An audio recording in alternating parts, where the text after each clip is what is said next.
Welcome, everybody. Welcome to the Human Interact stream for this weekend, or this Friday, January 19th. I need to get better vision. I need to get better glasses so I can see the date from really far away. We have a special stream for you today. I'd like to introduce you to somebody new here that you've never seen on the Human Interact stream. Let's do introductions for you first. All right, so the guest of honor, why don't you go ahead and introduce yourself. Who are you and what do you do? I'm Antony Stevens. I work at Cloudhead Games, developer of the Gallery series for VR. And I do community relations, I do QA, help with design and narrative. We all kind of wear a bunch of hats at Cloudhead, and I'm just one part of that cog. And today we are going to play Ricochet 2! No, that's not what we're playing? No spoilers there. No, we're going to be playing The Gallery Episode 2, Heart of the Emberstone. I've been actually wanting to play this game for quite some time. I finished the first one last year, and we did that on stream, and I was just like so hyped up of it because, first of all, you had awesome graphics, you had these really cool music scenes, and when you finally got in, it was like, man, I'm just like getting into it, and then you ripped me away from it. You ripped me away. But I understand that's indie game development. It can sometimes be tough to jam it all in there in one package. And that was a launch title too. So yeah, that was the most impressive thing is like that was one of the best launch titles that were out there for VR. And trust me, there were a lot of VR titles, and some of them good, some of them not so awesome. But you guys had one of the good and awesome titles. So thank you. Go ahead and give us a little intro to the game while I suit up, because it takes a little bit of time for me to put this on. Sure. This is The Gallery. This is going to be episode 2 of The Gallery. Picks up right after episode 1, which is called Call of the Starseed. And this episode is called Heart of the Emberstone. It's a Myst-style adventure, very narrative heavy. This one has more puzzles than the first one. A lot more puzzles than the first one, I should say. Oh no, I'm in the middle of the game. I forgot. I need to quit. But it's been in development for a long time. This episode we've been working on for a year and a half, 18 months. And the episode before that, it had been in development for about 2 years, including a lot of period of just getting our hands dirty with VR. Yeah, so that's the hardest thing about VR. It's just like, how the heck do you even make a game in VR when you were first doing it? And I remember those years too. It was brutal. Yeah, and this studio has been in VR since the very, very beginning for 5 years now, so.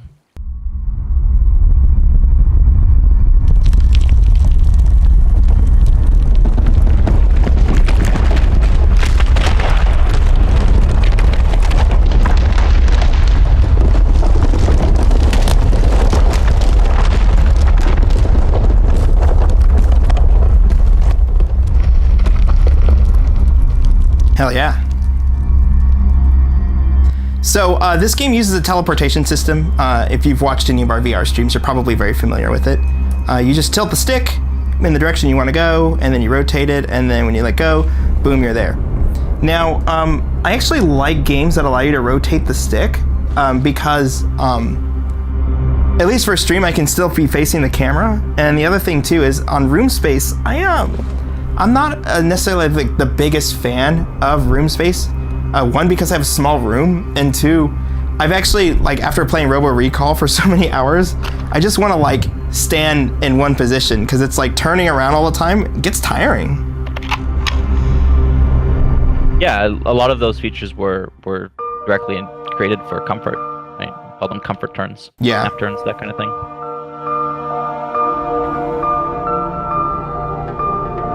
So we're leaving off right at the end of Gallery 1. Alex and I weren't like the other kids. Driven to explore by an urge we couldn't explain. We didn't care about getting straight A's or prep schools. We cared about going further, finding what was hidden.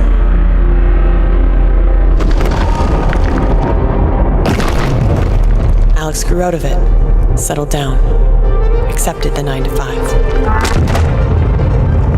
We were meant for more.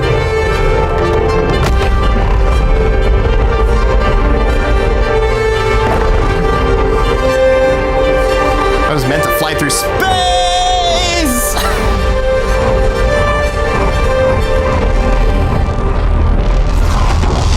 Oh man, that music's so cool. I took the leap. But I Yeah, we were so lucky to get both of us. Jeremy Soule, who composed Skyrim for it. So What? It's just like, oh, we just got Skyrim's composer. Do you feel it, Alex? How very far you are from home. From her. Hey, how do they know my name? If you ever want to see Elsie again, you will do what I say. Make your way to my tower of cogs and fix yourself with a grasp. It is a powerful tool of my own creation.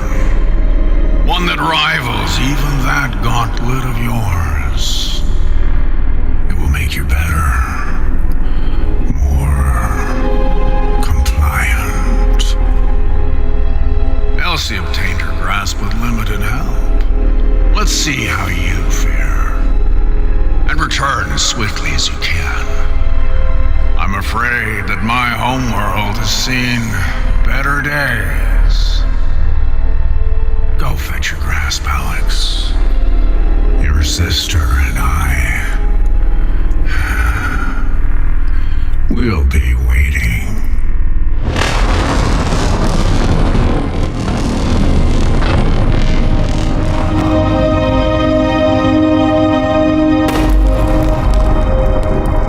Whoa. Oh, hi. There's something behind me.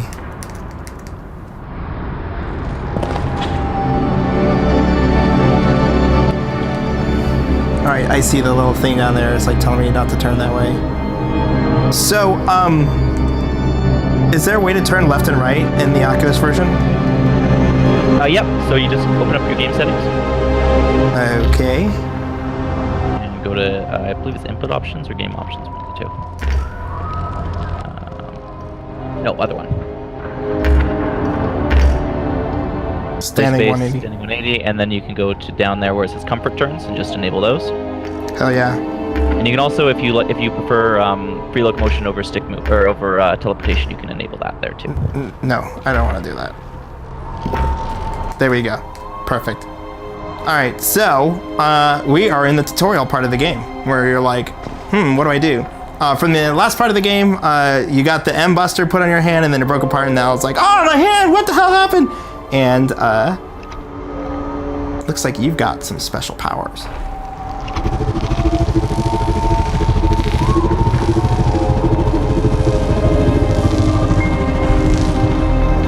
By the way, that feels really fucking cool. Not only that, but the vibration in your hand, like the vibrators on the controller. Yeah, that was the first thing we designed for the game. We knew that we wanted to do something with the gauntlet, which you would receive at the end of the first episode, and we ended up with the telekinesis, and we spent months trying to perfect it to get it to where it is now. It shows. It's very good work, by the way. Oh, I should probably mention too, I didn't mention this at the very beginning, but full disclosure, Cloudhead Games did actually give us a key for this game. So, take that for what you will. We did pay for the first one though, and I was like, this is cool. And I would have played this game whether or not Cloudhead showed up to do this, but we actually waited a little bit extra because I'd contacted you guys pretty much like right after I did the first stream, like, when's the next one coming out? And you're like, all right, calm down, Alex.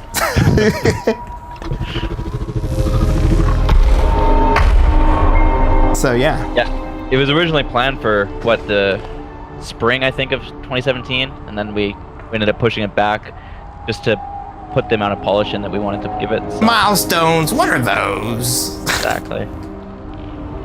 So I have already done this little bit here, but I thought this was so cool where you get this. By the way, what happens if you drop this, like, way down there? It'll respawn over time. Where I'm like, oh, I don't need that. That is the key to that door. And I'm like, whoops. Didn't think about that. So I'm waiting for that door to respawn. Oh, there we go. And let's go ahead and put it down. I think I can teleport while I'm still holding it. Yeah. And so the controls on it, you just kind of like push in and out and up and down, and it just feels so good. Like it's a full 3D control, but you're doing like this with your hand. And I can see where there could be like, as a developer, that there'd be a ton of problems with it. No, I'm just I mean, making it fully gestural. We've seen telekinesis a few times in VR before, but it's almost always been mapped to pushing the stick forward and back, or pressing buttons, or any sort of movement like that. And to get that kind of full move your elbow back to pull something and like push your palm forward to push something was kind of exciting to crack. So hell yeah, it feels really good, by the way. Good job on that. thank you. Yeah. So the first thing I did, because I didn't have any sound or knew what I was doing, is I went back up there and it like loaded me back up to the to the beginning part of the level. But I know what to do now. So there's a little red thing here. And like I said, this game's very Myst-like. They don't hold your hand. They don't tell you like, hey, here's what you do. And you're just like, well, I guess I'll touch this thing. It's like, oh shoot, what happened to my hand? And now you notice that if you go outside the bar, it's like, whoops, what's going on? Let's do that again. And then eventually you figure out that these are little puzzles. And I'm kind of like right outside the zone. There we go, let's try it again. You just move your controller, touch the piece with the other piece, and hell yeah. So I'm just curious, during playtesting, like how many people screwed that up, or it took them forever, or they couldn't figure it out? Well, the first time that we introduced the these hollow puzzles was at GDC 2017. GDC 2017, and we had the area that you get to at the end of this in early version of that. And the puzzles were a lot more complicated. There was the first one we have to push the gem kind of forward in a tube, and there were lots of people that just couldn't get it, and we ended up having to put in a fail-safe where the door would open up regardless. Just for the demo? Just for the demo. A lot of that was you know, being at like a public convention where people are used to VR. And oh yeah, I know. And they don't have the time to figure it out. Exactly, and try to get them into the state where they can think and use their body and move their hand in a way that they've never really done before. So some people came intuitively, which was really good because that's what we'd always wanted. Hey Anthony, could I ask you to quit your browser and come back, like copy and paste the page and come back? You're breaking up, and that usually ends up fixing it. Holy smokes. Holy smokes! Oh, okay. Okay. Whew. Breathe, Elsie. Okay, breathe. Oh. Al. This is amazing! Alright, so I'm seeing Elsie for the first time. Was she in the first game? She was the person talking to you through the tapes, the audio logs, right? That's correct, yeah. Okay, and by the way, you sound much better, so... Perfect. What's good about this is I remember all of my things, so it's like I didn't have to like look at the tutorial. I was like, oh yeah. By the way, this inventory system is like so awesome. I love it. Al, this is amazing. When I was talking about getting off the island, I meant a beautiful city like Edmonton. This is not Earth. This is not Edmonton. A wormhole? An Einstein-Rosencrantz bridge thing? Holy crap. Is awesome. I have Oh my superpowers. All you glowy rocks are under my command. This is awesome. Oh no, the bodies float too. Looks like he's dancing. Ding, ding, ding, ding, ding, ding, ding, ding. What am I doing? Oh god, I'm so sorry, Mr. Dead Guy. You've got a updates pop up. I've got a pop-up here. What's it say? It says, important updates are pending. Oh, hell yeah! This is what I love about Windows. I want you to remind me later. Oh, wait, it's this one. Oh, cool, that didn't go out to the stream. Okay, good. Okay, so, it looks like you said you can pick up the bodies. these bricks are a little too heavy for me to pick up, but this dead body right here. Oh yeah, ragdolls! Unlike her, I'm not gonna be as sorry. Oh, come on. Is this the demo right here that you guys released? This is part of the Coliseum standalone title. Okay. And so what is that? What is that standalone title? I wanted to know more about it, actually. The Coliseum, Heart of the Emberstone Coliseum, it's a free version of the game on Steam. It's basically a sandbox version, so it's just the area that you're in right now. So you can try out the telekinesis, and you can try out a couple puzzles, and you can kind of feel how good everything feels for free, which is kind of great. Hell yeah. Alright, so I'm gonna take this guy right here. It's got a rock in it, though. I don't know, maybe that goes up there? It feels really good, though. Like I said, this is like my first time playing it, and I'm like, okay, I get it. I got it like right away. Yeah, it's impressively intuitive, and that it kind of all came down to one of our programmers, DivCard Dev, who spent a lot of time just crunching numbers and tweaking values and feeling it out every day. Hey man, that level of polish makes a big difference. I've done several things before like that, and I get it. It's like people are like, wait, oh, this is so easy, it feels so natural, and you don't realize that like a designer basically spent 6 months making sure that that thing was good.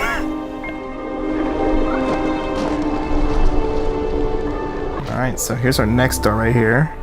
That's so cool how your hand kind of goes apart, and then you've got this. Oh, all right. I see how this puzzle's gonna go. What's cool about this is I can move around the puzzle too. And I get a little bit of vibration feedback too when I'm like going just too far out of the zone. Yeah, basically the idea with everything in the gallery is it's all built for VR, and so we even wanted the puzzles to be something that felt good inside VR and made use of the platform. So those kind of puzzles, they would normally just be, you know, moving a mouse on a screen in Myst. Whereas here, you're moving your full body and you're, you know, being aware of your space in the world and being immersed in that way. My friend Hermie. Okay. And so here's another thing that I was like, okay, what is this?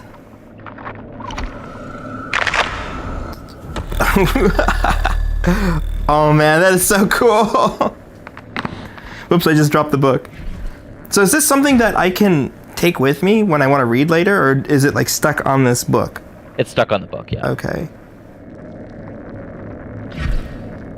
Alright, well, I guess I'll do a quick read. Ember was a paradise until the dark visitor from beyond crashed into our world. The dust winds caused by the crash drove us from our villages and sealed up the Great Lakes. The lush crops faded into the dust, and the once thrived here vanished. The Wizgogs,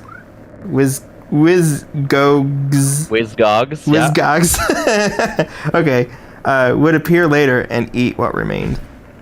The machines which lay hidden away in the starseed for eons became our only hope. They served us well, and they still hold us back from oblivion. Now, we must eke out what existence we can, fueled by a fierce determination to live. I know, I'm giving this so... I'm giving this so much gravitas.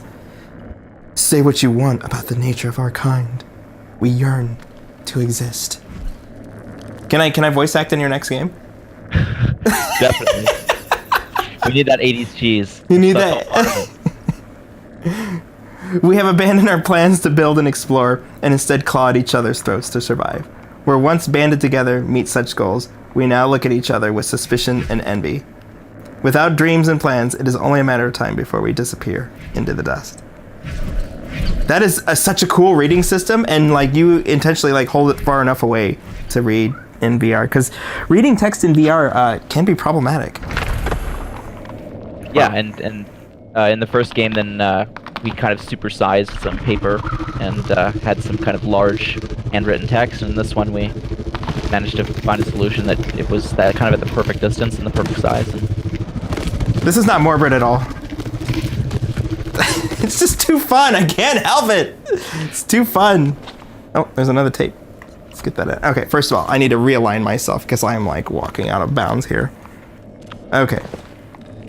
I need to get a bigger VR room. Whoa, friggin' awesome! Al, your gauntlet can unlock information on these book dealios. So you just grab a few of the floaty thingamabobs and conveniently translated notes on your gauntlet. I've read a few of them and whoa, drama. All right, let's go ahead and go on through the next door here. I will play through this again and read some of these, but I'm sure our fans at home want to see what's beyond this door.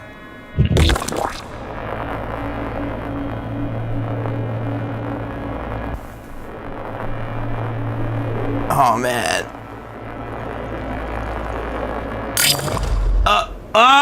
You son of a. All right, we'll do this again. I got too close to the bottom. Boom.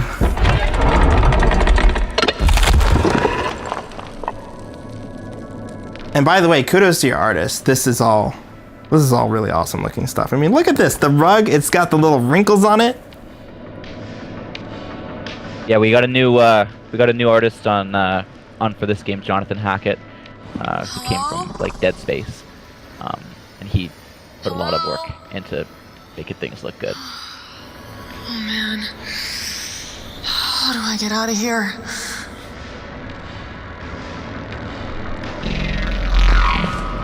Oh wait, am I stuck in here? No, I'm not stuck. Some cool music happening here though.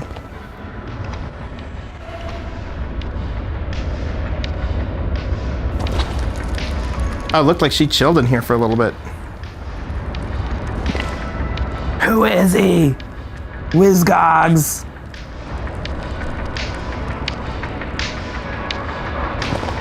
Oh, there's another tape. Oh, and I'm running into my table. Oh, let's get out of here first of all. Tape, go. When I first got here, I thought this place was a dead end. Camped out for days, getting hungrier and hungrier. I found a fun dip in Dad's first aid box, but you know they don't stretch very far. Then, the old noggin figured it out. The map in the middle of the room. It's a transportation system. You just gotta turn it on.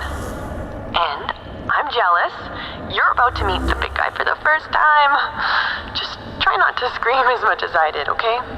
I think it hurts his feelings. I'm 100% sure I'm not gonna scream. Alright, so let's go ahead and go through these puzzles. These are actually pretty fun.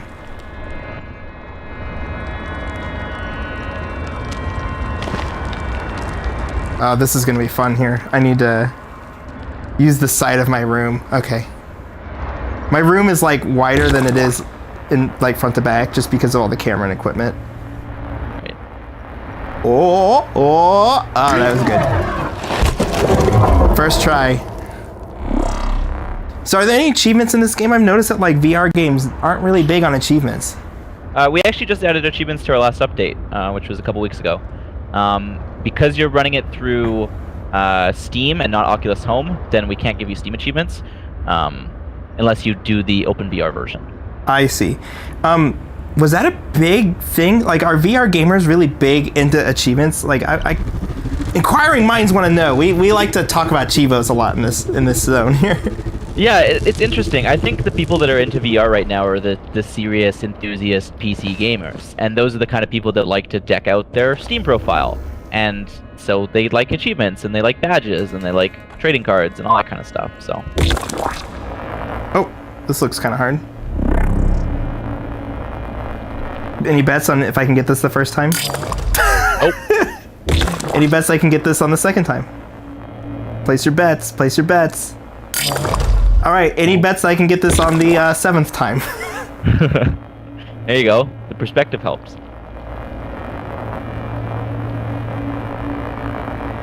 Alright. Alright, I got 2 of these rock balls. I saw a 3rd rock ball, but I don't know where they go. I'll figure it out somehow. Well, maybe it goes up there. Okay. Alright, hold on. I am like completely off center. There we go.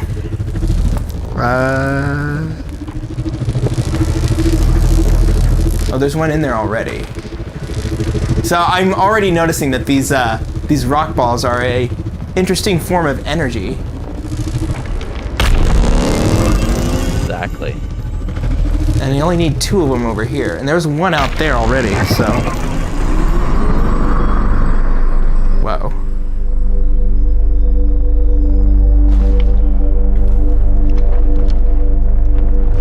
I like intuitively like just reached up and just grabbed this. Like, yeah, I'm just gonna grab this and move it. That'll work. And it does. And it feels very good actually. Darcy Calling Grounds. Queen's Palace. Well, it looks like you can just kind of like just go wherever. What about this one right here?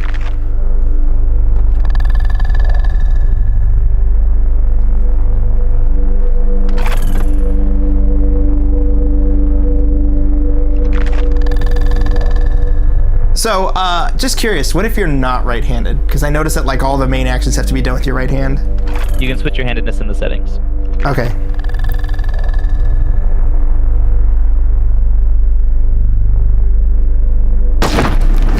All right, I guess I'm transporting this.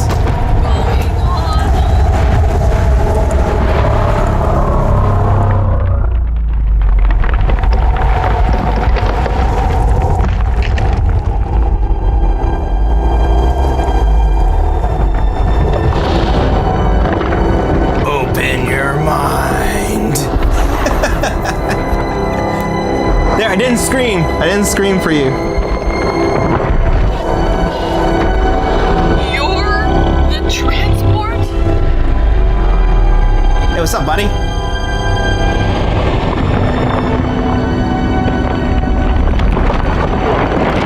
By the way, there are no words that can convey, like, when you see something that's like really big in VR and you're like, whoa, and you're like looking up at it, like, it makes all the difference. Yeah, that was the kind of intent there is to get you...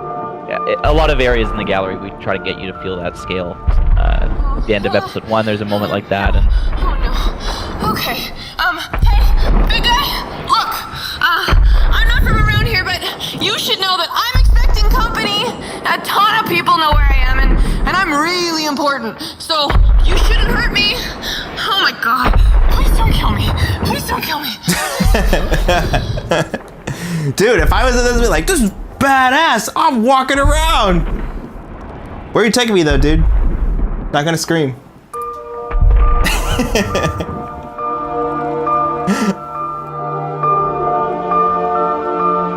So I have a question for you, just because I'm a Mass Effect fan. Yep. That was a Mass Effect elevator. Thanks. Have you played Mass Effect? Yeah. Okay, so that was like an elevator to like mask up a little bit of loading. Our sound magician Terrifying. was actually one of the sound designers on Mass Effect and Mass Effect 2. Oh, really? You got a Mass Effect sound designer. So do we. We should be friends. No, I'm not joking about that. We one of our audio designers has also worked on Mass Effect 3 and some of the DLC for it. Nice. And so, like, one of the things I know that was upsetting the Mass Effect fans was the elevator. The elevators, they didn't like the elevators, and like I loved them because it's like, look, I know you gotta load the game, so might as well like have something cool that's happening while you're loading, so that you can get a taste of the world or learn something more about some characters. And people were just like, I need the elevators gone. My life is gonna be really bad until these elevators are fucking gone. And then they took them out, and I was sad that they took the elevators out of Mass Effect. Because it was like one less thing. Now you just got a little video that like spun up, and then like you didn't get to hear Garrus or any of them talk. Yeah, we wanted to end up because after you're in the giant's hand, then it does give you a brief actual loading sequence. We wanted to put in his footsteps into that sequence, but it wasn't syncing up properly. Think fast. All right, I guess this is the part where I just start punching buttons and hope that nothing bad happens.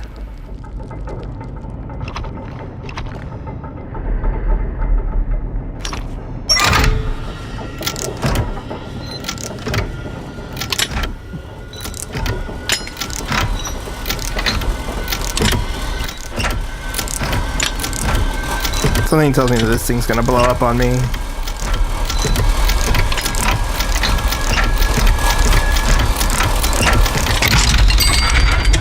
Alright, I got it. First try. Alright, I got it. So, I bet this gets a lot harder, but we'll go for it. Hello? If anyone is here, please don't kill me. Allie, you gotta not be so afraid. It's just a VR game. It's not like it's a roller coaster. Those can be fucking scary. Oh my god, VR roller coasters? Remember when we were in that phase where like everything had to be a VR roller coaster? That was the very first experience I did in VR. Was on the newly minted DK2, and I did a roller coaster and almost fell over. Yeah, you do a roller coaster, you about shit yourself, and then you're like, man, I feel sick, and then you're like, and then while you're sick, you're like writing down all these ideas, like we're gonna have a VR game. It's gonna like be amazing. You're gonna be in space, and you're gonna fly around and talk to people, or I don't know what you guys do.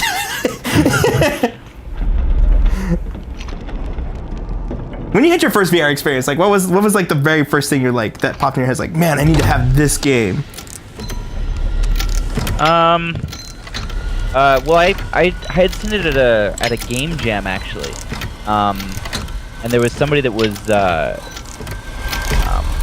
doing a detective kind of thing where you could like zort into other characters, and then I just started thinking about all the different ways that you could like be a detective in VR and the way you could search for clues, and I was thinking very much LA Noire. I haven't played the one that Rockstar's done yet, but that was where I originally went. It was like a story-driven detective game, basically. You know, so LA Noire was the last VR game we played, and granted it's graphics for like PS3, but I would dare say that this game has better graphics than LA Noire does. And that's being serious, right? Like, because I was like looking at their texture sizes aren't any much bigger than like what they did back then. You don't have building regulations. Yeah, everything in this game is an 8K texture. What? Yeah. 8K textures? We don't even have 8K textures in our game. Yeah. We didn't assume that people would buy 12 gigabyte of RAM video cards. I mean, we have one in the system right now, but like, we didn't assume that people would do that. Dude, 8Ks are like crazy because it's just like, oh, I'm gonna get really close to this. What does it look like? Yeah, our repo is huge, Hello? but when you turn super sampling up, then it looks great. Hey, So you. it's kind of a good trade-off. Oh, of course. So that's a new thing now in this episode where there's like, hey, there's this hologram of this other person that you're following through their journey, and it's smart because like it gets you through where you need to be going too. Yeah, it's a bit of a guidance, a bit of a direction, and it also makes the world feel a bit more alive. When we were just first starting it felt so quiet because it's a deserted world, right? Yeah. And VR is already kind of a solitary experience, and so we wanted to make you feel like you were there with someone. So we've got the Polaroids that she leaves behind, and her cassette tapes, and all these books, and these holograms, kind of flavors of life in an otherwise abandoned world. That sound really makes me like want to go fast though.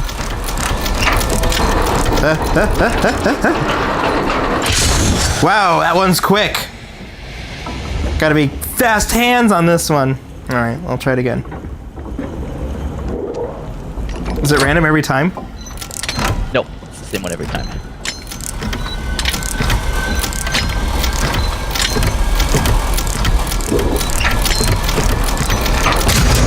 There you go. Boom shakalaka! I felt really good about doing that. But I want to explore this area over here. I was like, ooh, another one of those puzzles. Those puzzles are actually really fun. It feels like if there was a hard mode on this that you would want them to be like kind of random, you know?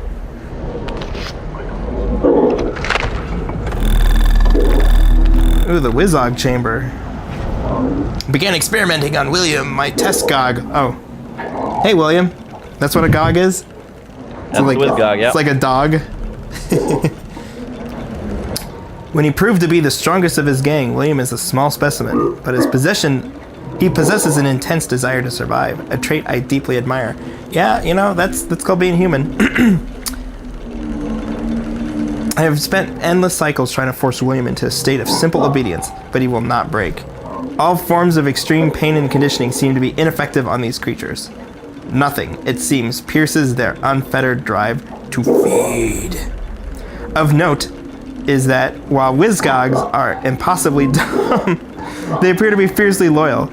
One shout from a Gog will cause its gang to flock to the cry. This has been useful. Uh-oh, I have a feeling that's going to happen to me later. I have used the Gog flocking behavior to my advantage while testing my first generation Reach Ballistic upgrade. Activate the chamber to force a call from my pet and summon his gang from their cliffside nests.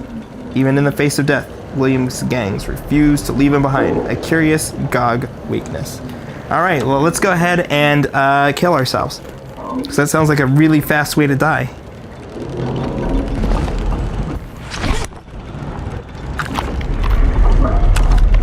What happened here, Al? All those people, they're like crucified corpses. It's like someone turned off a tap and all the life here just dried up. Well, I'll tell you one thing. I am not going to turn into human jerky. No way, Jose. I'm finding a grasp and getting the hell out of here as fast as I can. Okay, so these gear locks are simple enough. Do you like that game Concentration? You just gotta be quick. Oh man, this place just gives me the willies. Oh, what's this? Insatiable hunger, impossible to control.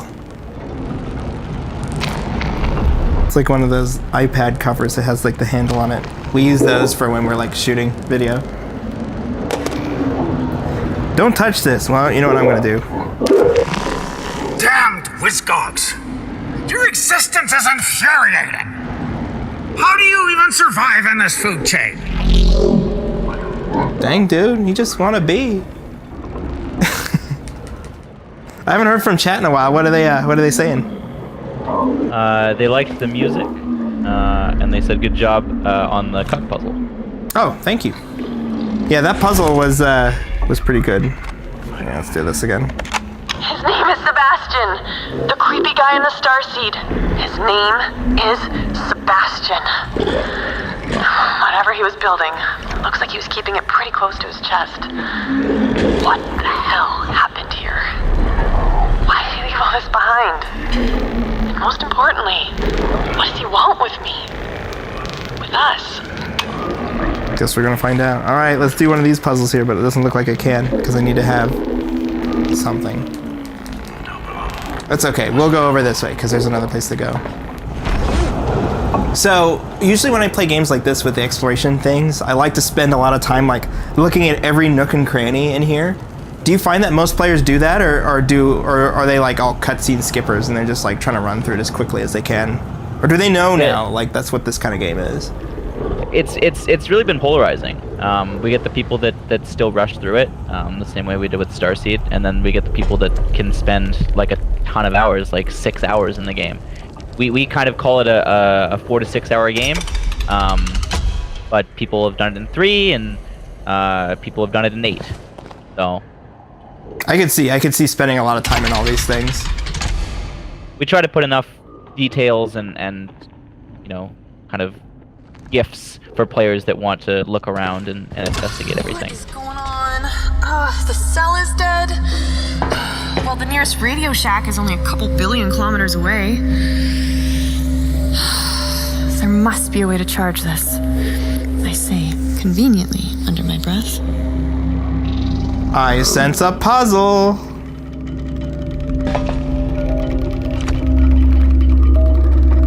Oh man, I kind of want to like have more of the puzzles with the hand in it. Like that was a thing. So when I was working on Saints Row 4, that was something we learned was like, oh, let's make open world awesome. So we made all this traversal stuff really great for like jumping and flying around the world. Oh, that's cool.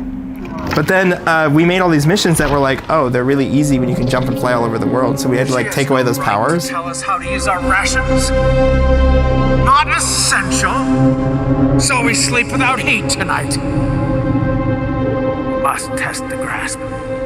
All of you, get to the temple to claim your rations. The grasp comes alive tonight. Dang, buddy, I just want to just touch the thing in the puzzle. Come on. So what I was saying though was we did all this movement in Saints Row 4 that was awesome, and then we had to like take away control for like the missions to still work, because it's like you want to have those two things. We always came up with a reason for like why your superpowers and stuff went away. That's just a weird thing with game. Like, you give the player something that's really fun to do, and then like as soon as you take it away, they're like, "Aw."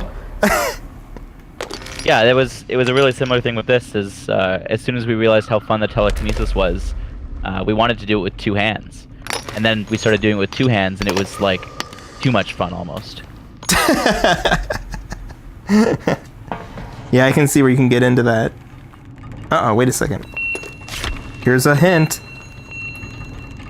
Cell in a battery goes right into power pedestal. Oh, wait, do I pull this out?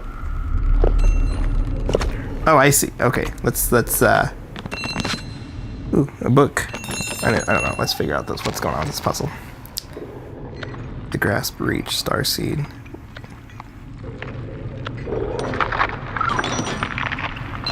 All right. Oh, I see a big lever. I'm gonna pull it.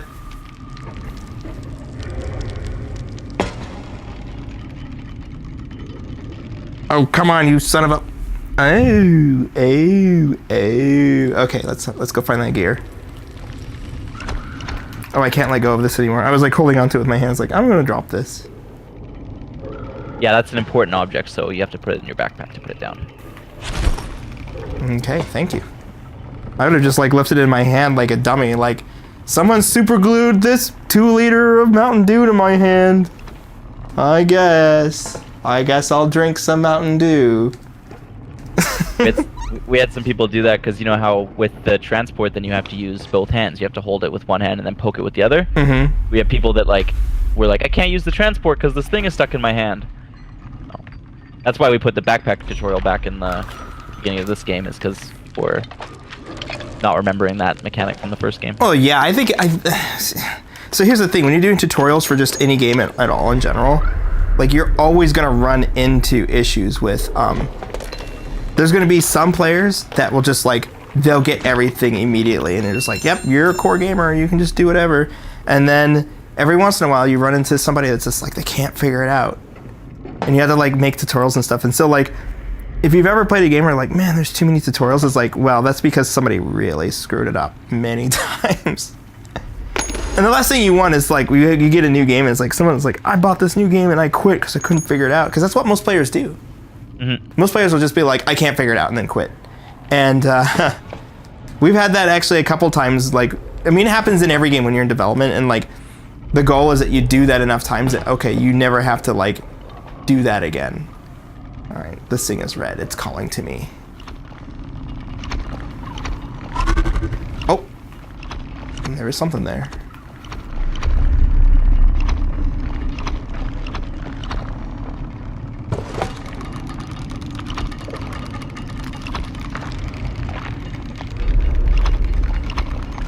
How did I grabbed onto something?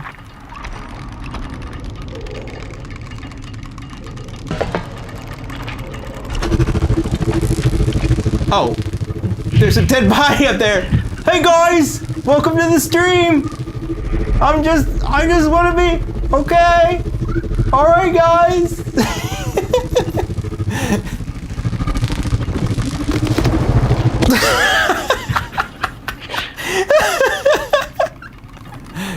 He really wanted in. All right, let's see if we can find a gear for that thing. And that one's moving. So one of the things that's different about this game, I was mentioning to you, this one is actually non-linear. I noticed there was like 3 places that I could go to. Exactly. So it's possible that I need to find a gear in another place, is what you're telling me. Possible that you have something to do somewhere else. All right, let's go do that. You know what? That was like the big thing in Myst, where it's like, okay, I can't figure this out. Let's go somewhere else. Will there be fast travel later? Yeah, you'll unlock kind of quick spots on the transport that can let you like transport right into certain rooms. Okay. But for now, it looks like I got to do it manually. Getting back to the transport, you'll always have to do it manually. But coming from the transport, you'll have quick notes. I see. Okay, that's cool.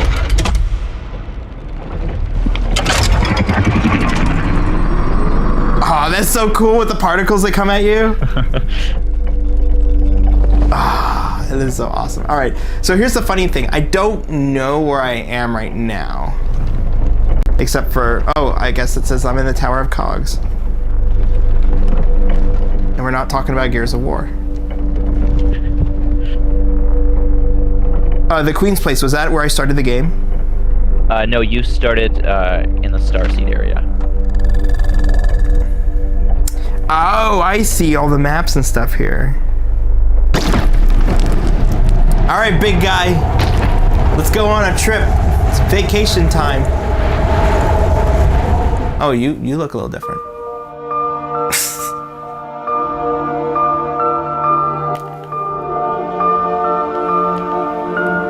So, what time is it right now?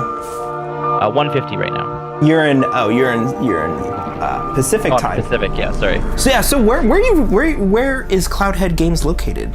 Yeah, so we're on Vancouver Island, which, if you recognize the name Vancouver, is an island next to it. Pretty small, and we're in a tiny town on the tiny island.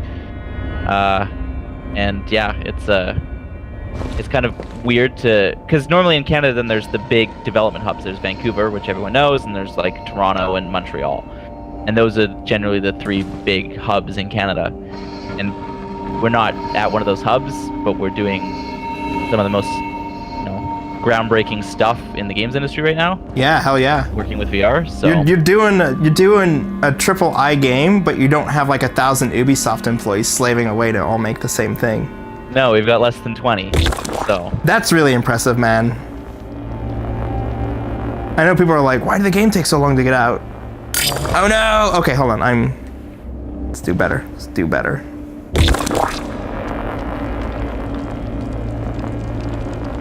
Oh, son of a... They track you. There we go. Timing is key.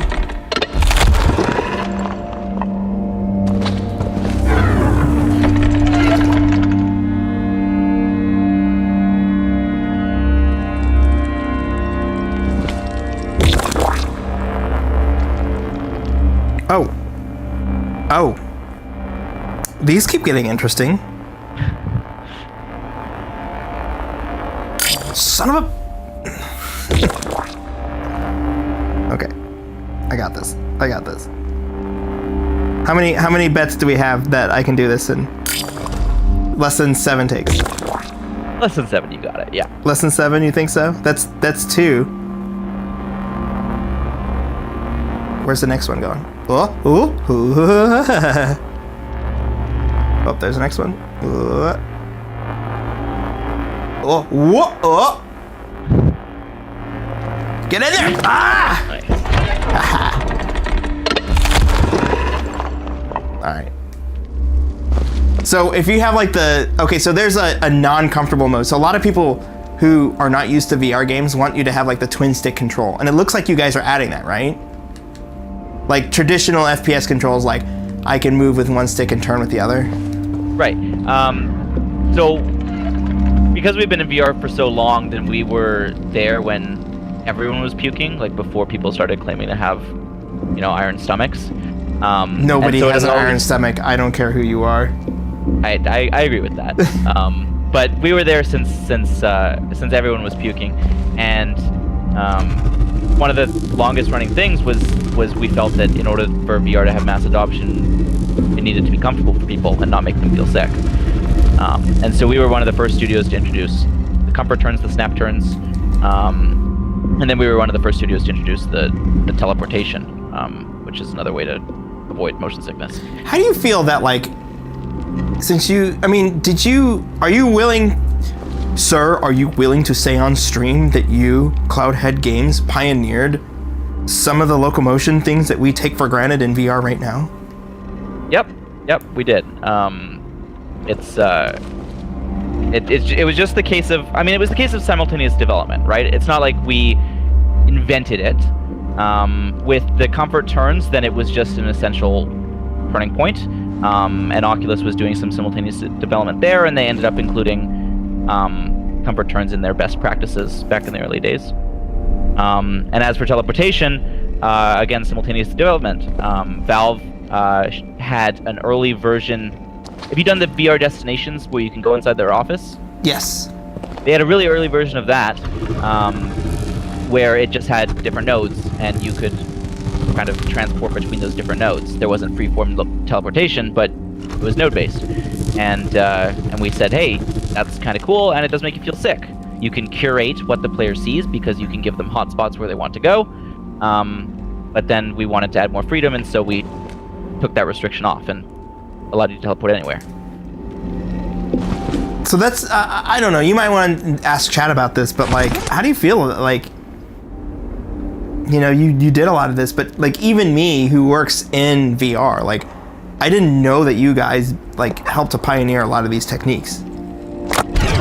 Yeah, I mean, it was a long time ago, so it's So the sting is over? the sting is over, sure. I mean, the influx of users, that kind of history of VR is lost in a lot of ways, right?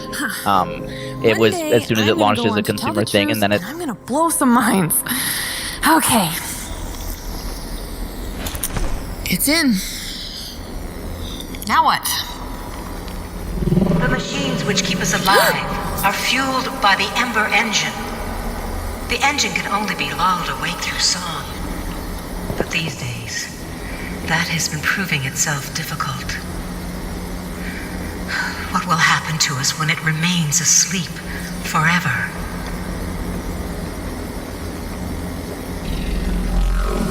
Well, that was informative. All right, so I think I see how this puzzle is supposed to work now. So this little energy is coming from here. It's going through these little lines here. And I need to figure out how to line them up. Oh, can I like move this guy now? Come on, get in there.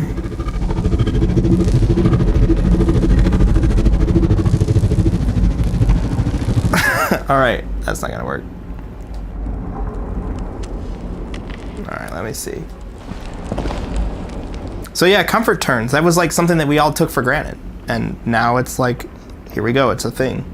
Yeah, and it was important, right? Because we still feel very strongly that comfort is essential, and that's why teleportation is a default, even though there was this outcry for things like free locomotion, which we implemented for the sake of the enthusiasts and the iron stomach claimers. But yeah, and I don't see a problem with having it in there. It's just a matter of like, I think consumers need to peg their expectation that you think you're gonna get in VR and you're gonna just run all over Skyrim, and like, I'll just say this, just go run down the street. Just go outside your house, run down the street, and you tell me that you're gonna wanna do that for 2 hours.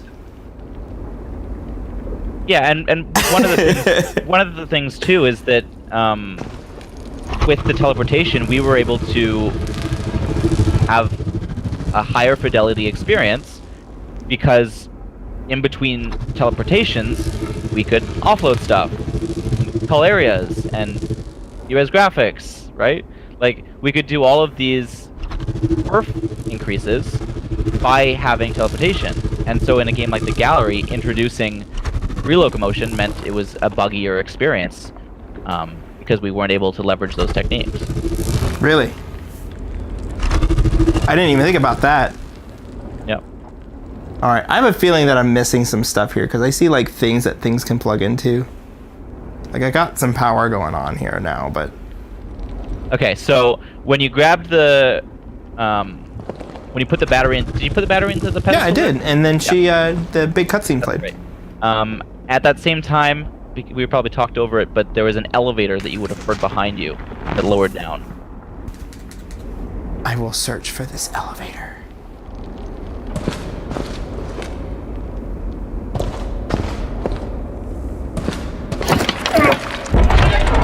That was it behind you there. That elevator, okay. Yeah.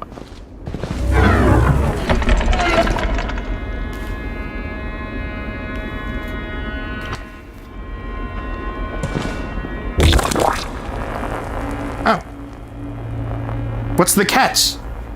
What's the catch? I don't get it. Why is this so easy? I've been going, ooh, you know, with these, and I'm like, I wanted it to be a little bit of a puzzle. It's just an elevator. We wanted to, instead of just a normal lever, we wanted just something a bit more involved. That's As all. my mother learned through my grandfather's hands, I learned through hers. I know it's silly, but I always thought that one day I would pass the songs down to my own. Turns out, none of us get to live the lives we want. I know, I could never be Superman.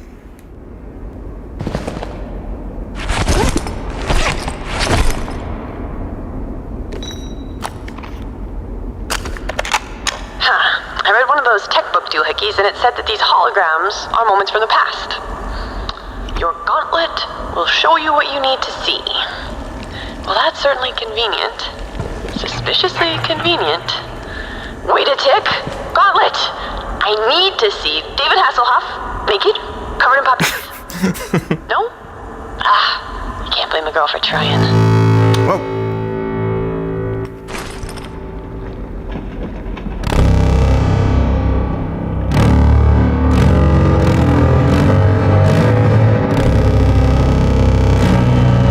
It's like the most like darkest sound in the world.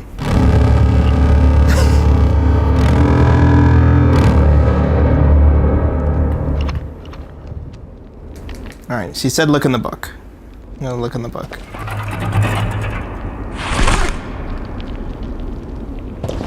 All right, book. Tell me your secrets.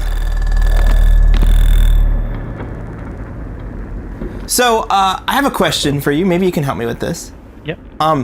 So everybody always complains when I play a Vive game that my hands are like really jittery, and yet in Oculus games, like I'm noticing that this thing's not vibrating nearly as bad as say like a Vive game. Is that a function of the actual controllers themselves, or is that a function of how you're interpolating movement? It's a bit of both.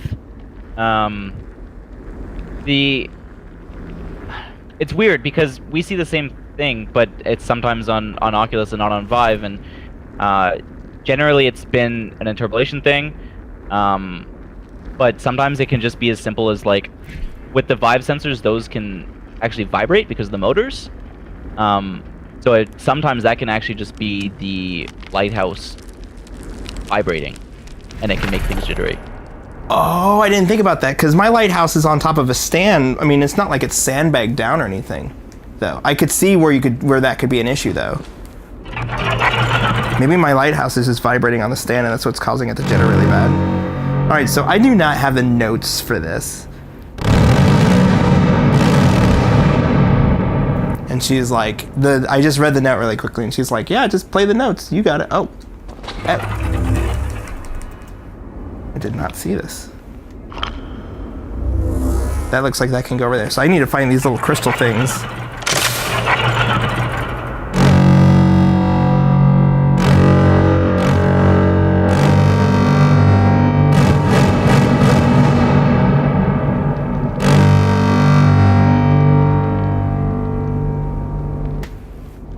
Hold on. I'm like totally facing the wrong way. Like I said, I have a really small room for VR, so I have to be careful.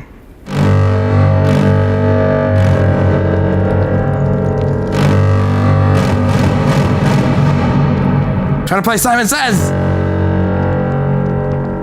Okay.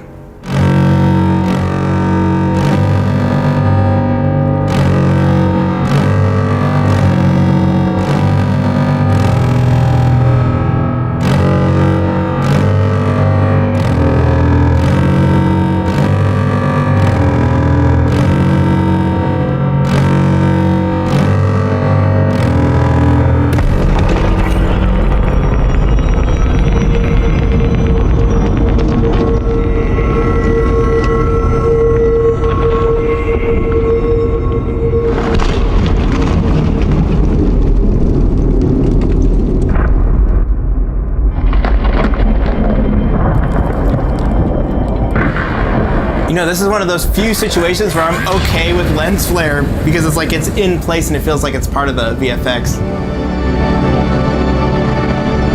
Emmy said, "Are you invoking Zinyak?" Zinniac's one of our characters from Saints Row 4. No, but it would be kind of cool if I did. Alright, so, can I just warp down there? You got to. Sounds like I gotta take the elevator. Well, wait a second here.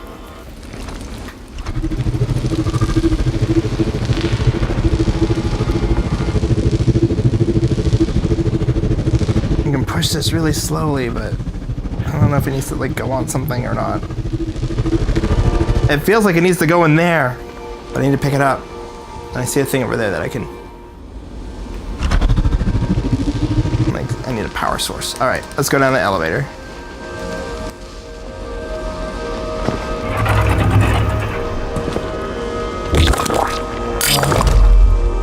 Alright, there you go. I fucked up the elevator. That's it. Uninstall. Get good, son.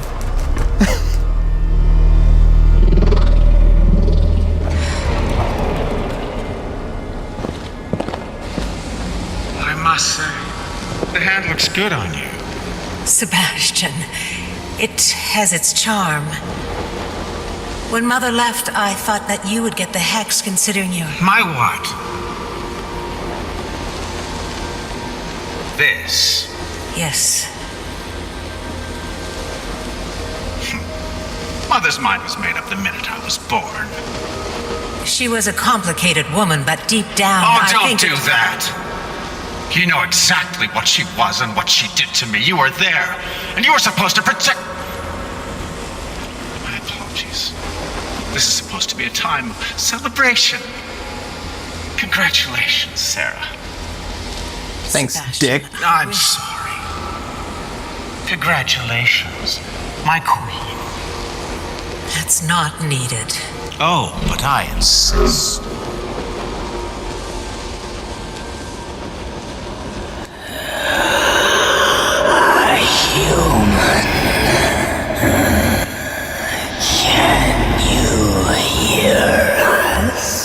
Yeah, you need to clear your throat.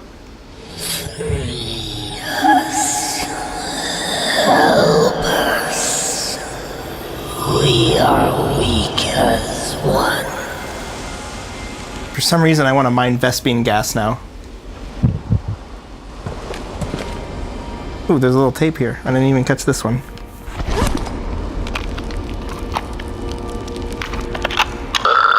Oh God.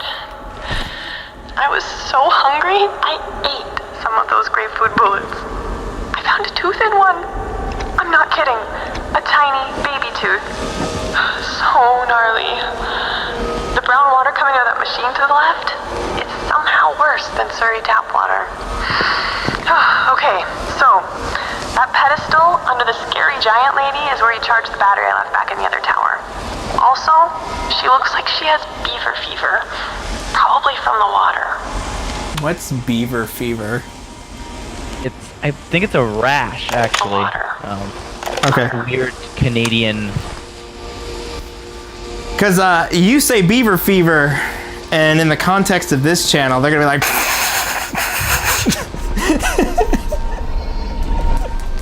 I'm just saying, we have some people who've got their minds in the gutter.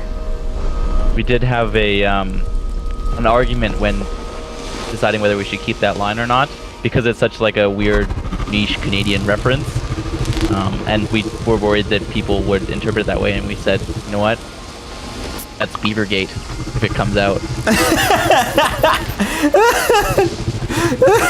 You heard it here, folks. Beavergate. I have a feeling that I like just randomly just had that in the right spot, and that's why that cutscene played, because the line went straight across. Yep, probably. I think. Yeah, it's locking in too. All right, so now the battery's charged,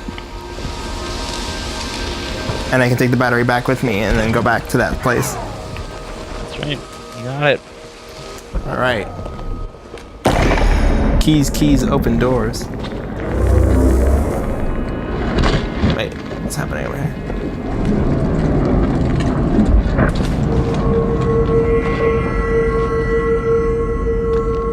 Okay, that thing is just closing up. Okay. Sweet animations. I mean, just look at that. Look how awesome it looks. You got like the cloth sims going on. You got like this big, awesome statue. You got all this awesome lighting. You got lens flares that look all right in VR. Because that's the thing, and like you'd think like, oh, let's put lens flares everywhere because that's like next gen. But like, we actually took all the lens flares out of our game because we were like I know everybody wants them in a science fiction game, but like we just couldn't make them look right, and you guys did it. Yeah, there's some of them that are placed well, I think. I personally don't like them all that much, and it used to be worse. Our lighting master and creative director loves. It's enough to get that old grasp chomp. Well, he does lighting, but he loves lens flares in particular. The Tower of Cogs. And look, he can't possibly love lens flares more than I love lens flares. And I ripped my heart out, and I ripped them all out of our game. We have no lens flares in our game. I mean, we have them in like the 2D trailers so that they look kind of cool, but like they're not in the game because like we just couldn't get them to look right. And you guys, yours actually look good. You're starting to make me think I can put lens flares back in everything. Watch out. It's happening. In the Tower of Cogs, there's an area that you can get to. And you remember those tablet panels, the ones with the red kind of screen on them? Yeah. We had lens flares on all four corners of those. And in that room, there's like 8 of them. And there was no occlusion on the lens flares, and so they were all just shining through the walls. Yep. And it was like 24 lens flares coming out. It was like that picture of like JJ Trek that they like to show when they make fun of. They put the lens flares on everybody's eyes. Yeah, exactly like that. Hey, your audio's clipping in and out, so now would be a good time to restart your browser. I'm gonna go out on a limb here and believe that you are a friendly space giant. So first things first. Hi, I'm Elsie. Nice to meet you. I'm surprised she's not like, me, Elsie, you giant. Locked up. How are we supposed to talk? Okay. How about this? Do this for yes, and this for no. Okay? Great. Are there any other people here? I didn't think so. Okay. So you're alone then? Well, not anymore.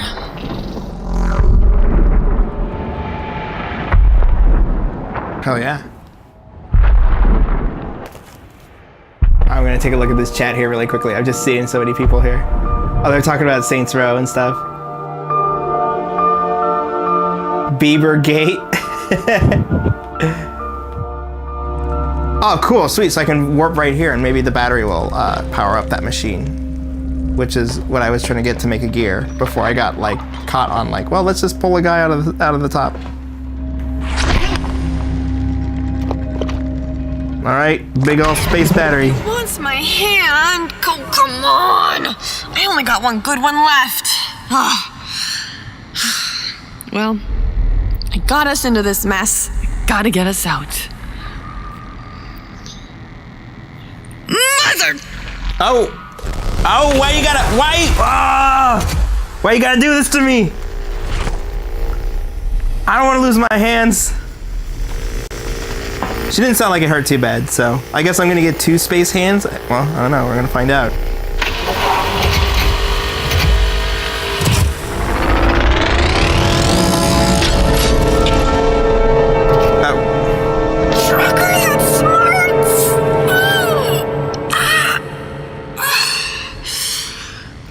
This is a grasp, but doesn't seem to do anything. Well, I got what he wanted. By the way, like the top of my hand felt hot and burned from like that. It's like, I know that there's nothing in this room that's doing it. So like, holy shit, you could do that to like, there's so many things you feel in VR when you do it right. Yeah. My favorite thing showing EP1 to people is having them have the same hand sequence in the first episode, and they always flinch every single time. It's incredible.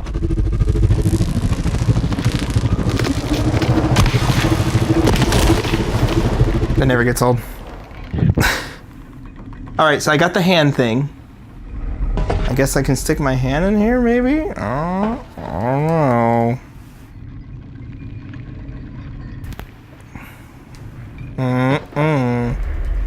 So back at the beginning of the game, then when you were talking to the Watcher and the Starseed, then he said, fetch your grasp from the Tower of Cogs. Ew, okay. Thank you for reminding me.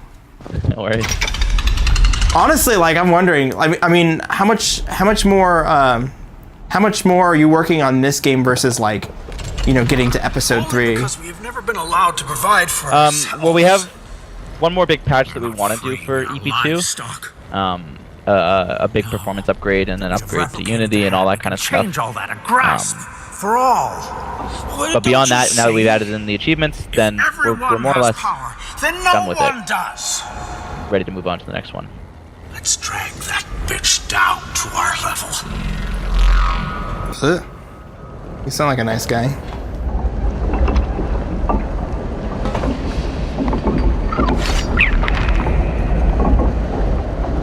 I got these little crab things. Poor guy. I want to be able to, like, fling it around with my telepathic powers. I hope that like those guys are a solution to a puzzle sometime later.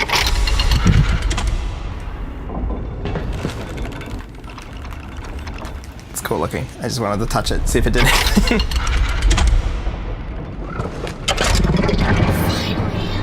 Back through that pit and into the Starseed.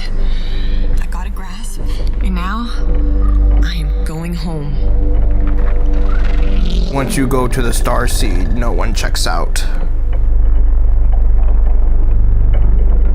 I think I'm supposed to go here. I don't know, I'm just gonna go to the middle.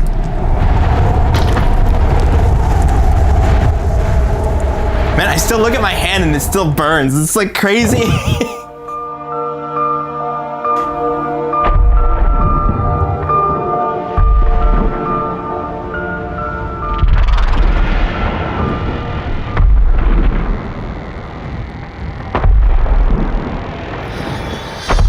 Hey, big guy. I gotta get back to the Starseed. I'll do whatever Sebastian wants so he doesn't hurt Al. Oh, don't worry about me. If pasty-faced Magoo tries to pull any funny business, bam, right in the kisser.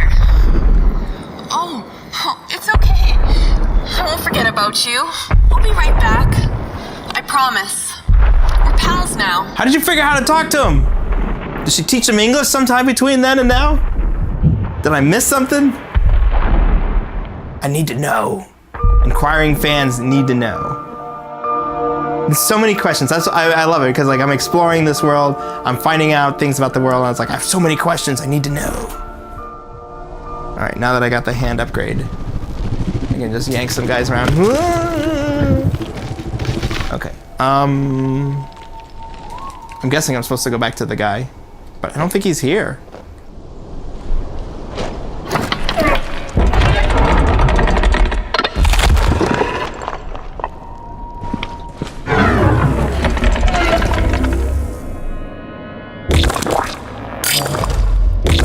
Oh man, okay. Of course I screwed that up first time. I see why you can go back through here now. I was like, man, why can you go back through here like right away and go through a loading screen? I guess I could have like warped straight to that room too. The passage to the Starseed, yeah. Okay. Where I'm just like, hey, I'm gonna go home. What's up, guys? And then she never. You check in, but you don't check out.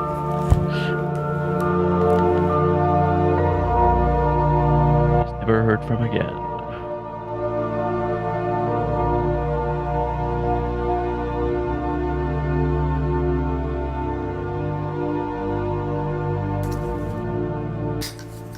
So, what platforms is this game on? Yep. So we're on Steam. We're on Oculus Home. And we're on Viveport. If you get the game on Steam, though, then it also comes with a native Rift version, just like you would get it on Home. Okay. So if you like Steam, then you can get it on Steam. But it's on all 3 PC platforms. I think I might have done the bad thing. Oh, did it crash on you? No, it didn't. I'm not sure if it crashed, but I'm like it's soft lock. Oh, you know what? Yep. You might need to restart. Okay. So this is a beta build of the Oculus version. It's not necessarily like a shipping one. We actually went through and turned on a beta build. So, all right, let me see if I can quit the game. I'm gonna exit to home. And will it pull me back up there when I start it again? Yeah, it'll pull you up in the Starseed. Yeah. Okay, cool. If I recall correctly, that's a bug specifically with playing it on Steam with Oculus because of the way Oculus loads. Yeah, I noticed it loads differently. Yeah. I think it's just with that area too, but it's okay. So you don't do like the tapes for the different areas like you did in the first game. This is just like continue the game, right? That's right. Yeah. It has a different voice line, but with your grasp, you are ready to return to the Starseed. It's time to get back to Earth. No one's going back to Earth. Okay, so... Hey, buddy, are you in there?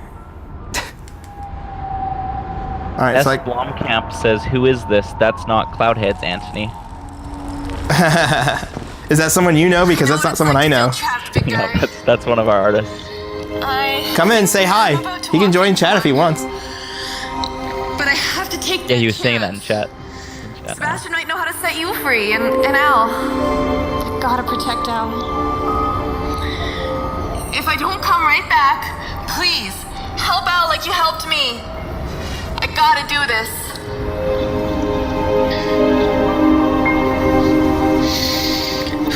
All right. Eyes open. Be ready for anything.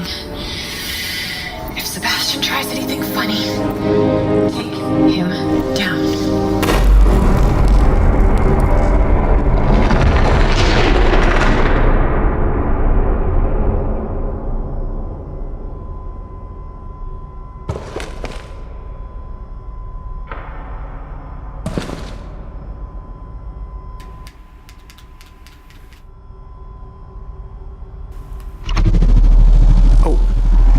That's really cool.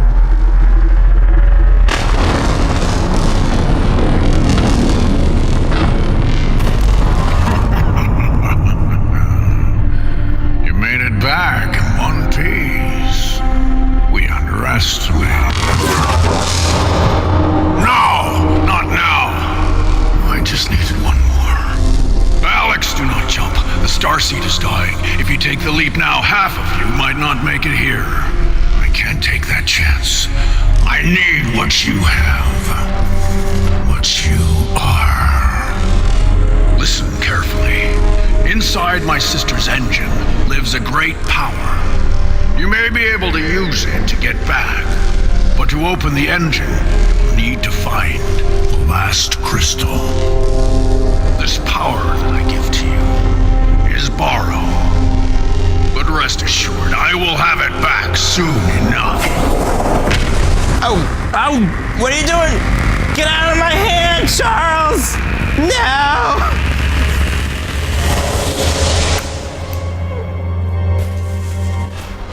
Use your grasp to get into my study and find that last crystal. Oh, we got charged.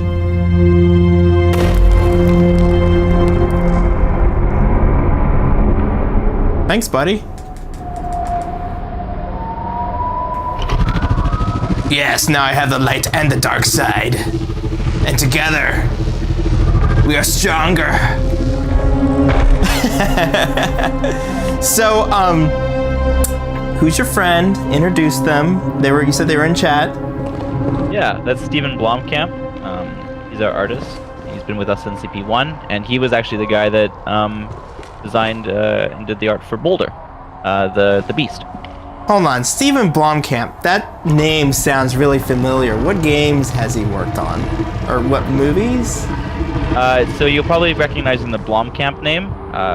his cousin is Neil Blomkamp, who's done like District 9 and Chappie and those Unity projects that came out recently as well. Damn, there's some real star power here. Only on the Human Interact stream do you get to like meet and greet and talk to some of these people who are working on high-end stuff. I love it.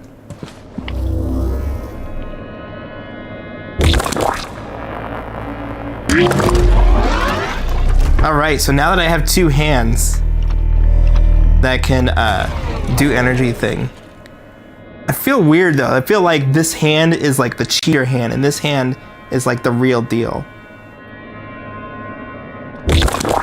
Oh, I don't need to do that.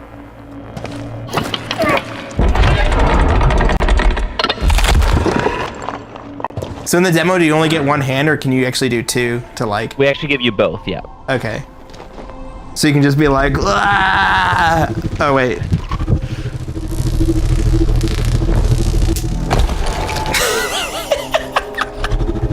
All right, this seems like this would be, you could turn this into like an amazing Tower D game right here. Just this technology right here. Yeah. Is that episode 3 spoiler right there? There's gonna be a Tower D section, mini game, change of pace gameplay. We have lots of plans for EP3. Because if you did that, that would be pretty awesome. Oh wow, you can grab 2 arms! Oh shit! I just lost a leg! Oh, I'm just getting too, you're getting too crazy. Okay, there we go. Oh, hey guys, are those the Gogs? The Whiz-Gogs, yeah. The Whiz-Gogs, yeah. They're just flying overhead. All right, maybe the red one will make this one go because it's red. No. Maybe both? Well, it is a red door, so maybe I just walk up to it and open it.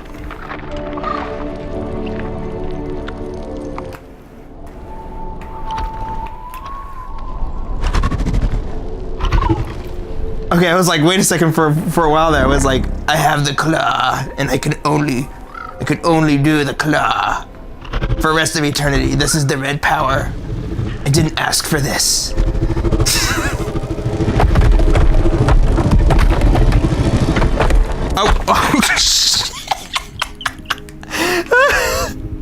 Oh god, I don't know if I was supposed to do that or not. How many players like just try to like just murder themselves like I just did? I do it all the time. I just drop the big blocks on myself. Okay. By the way, just as a little aside, like I can't actually warp out of the block. So if I was in a seated. Yeah, you just gotta move either rotate your, there you go. Oh, if you rotate, I see you. Yeah. Okay. Oh, did I just fuck this up?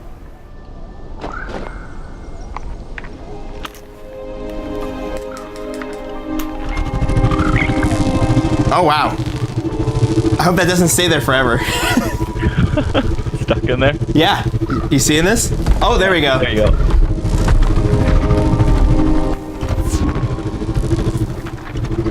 This feels really good, by the way. I cannot state how good this feels. Like, yeah, so like I was saying, once we had the 1 TK power, then we knew we had to give you 2. Yeah. The two is good.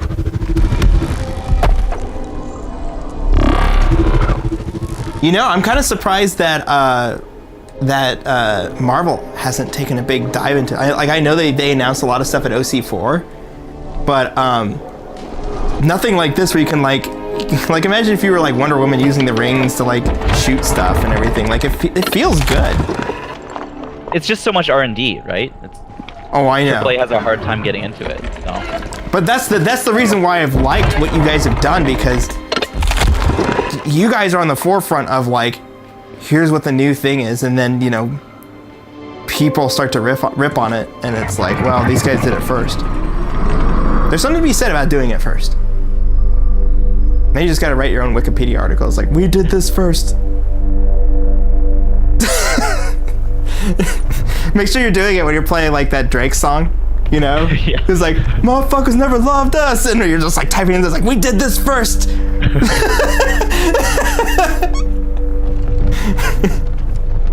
We're the Drake of VR. Watch out, if you say stuff, they'll start saying you're the Dark Souls of VR. The Manny. Is the Manny in here? Manny, are you here?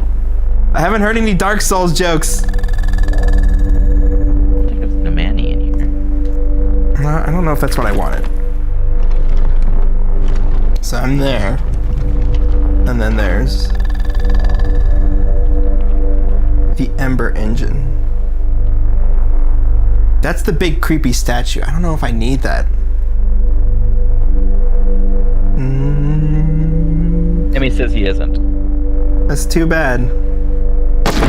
The Manny's like the one that's like got all these funny quips. He'll just fill up the chat with stuff and hope he's alright. Alright, I'm traveling to a place. I don't know if I need to travel here, but I'm doing it anyway. Taking a quick look at the time. Looks like we've got about another up to 30 minutes. I don't think I'm going to be able to run through this one in 30 minutes. Sebastian is coming for the heart. I think you could probably get to the next checkpoint. Okay. The oldest machine techs. The Starseed gave us life, yes, but it also connects us with other worlds, and that is where I will go tonight. Beyond. Take a piece of my hex and disappear into the city. You will be my guarantee that if I am captured, Bastion will not gain access to the heart. If I cannot find help on the other side of the Starseed, I will return, and together we will open the engine. I will not curse the beast forever. It is the least that I can do. Yeah, that's what I wanted. Okay, so while I'm doing this, quick question. Mm-hmm. Since Drake is Canadian, is that like the thing to do as a Canadian? It's like you gotta make Drake jokes. Surprisingly not. I mean, we live on the West Coast, so he's not like from our city the same way. I think in Toronto he's pretty big, but no, it's pretty Americanized. I think Drake and Justin Bieber and all those guys. Got it. Oh yeah, Bieber's from Canada too. Canada. Listen to me like stupid American. Okay, so that thing is not there anymore. I can't get the thing to go through the power, or can I?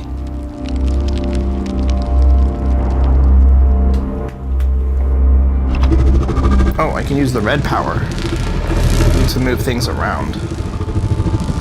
If it helps, then that is not where the ball goes. I think it's great. It looks like a delicious ice cream cone, but not where it goes.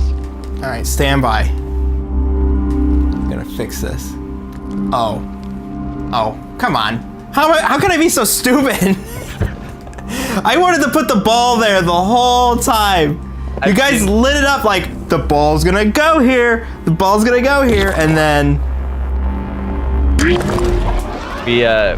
we got lots of videos and screenshots of people at the beginning, like when the game first came out, and they were rolling the ball on top of there, trying to figure it out. Like, not even with both hands. They used the one hand and just like slowly rolled it and rolled it and rolled it.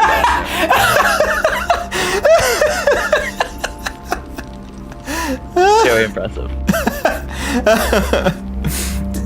Are you gonna patch that out? So there's like, no, you cannot put the ball up here. Well, actually, one thing we did patch out was there was a bug. I can't remember how it happened.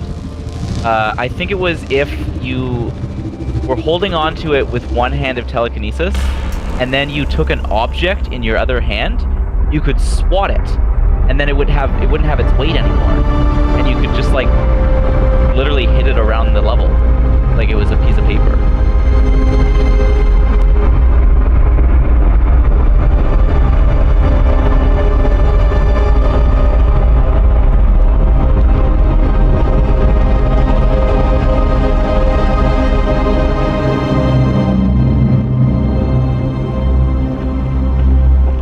Hell yeah. This music's awesome. Makes me feel like I'm in an Indiana Jones movie, you know? Yeah. We're really happy about it, that's for sure. The fact that, like, when I put it on, when I did the picture for the first game, I had my Indiana Jones hat. I saw this, yeah. Yeah, our creative director is a huge Indiana Jones fan, and that's what this game really wanted to lean into, was making you kind of feel like you were this weird space archaeologist. You guys did it. You achieved it. So, congrats. Hats off.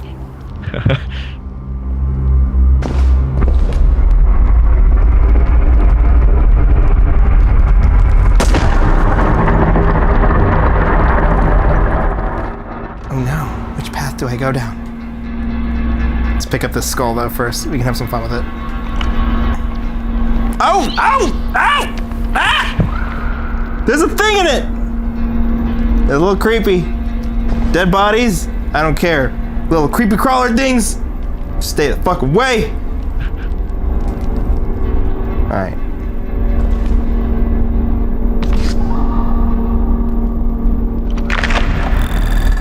Kinda wanna figure out what the heck I'm looking at. Mother enjoyed bragging about it. What? Thing's fucking creeping me out. I need to zap him away. Mother says pet it. Mother enjoyed bragging about. I'm not petting it. All right, maybe if Emmy's asking, maybe I will. But Mother enjoyed bragging about her impeccable skill with the arbalest as she picked off an entire Wizgogs gang off in the distance. I see you crawling around there. Oh my god, it wants to be pet so bad. Oh, it's got cute sounds though! Alright, come here, buddy. Please don't spray me with any. Oh god, that's creepy looking! Oh, you're creepy. You're not cute at all. You're like a slimy crustacean looking thing. Alright, is that good enough? Is that enough petting right there? Boom. Emmy, we're done. Alright, well, I'm gonna go down the first path, and I'm pretty sure it's gonna make me turn around.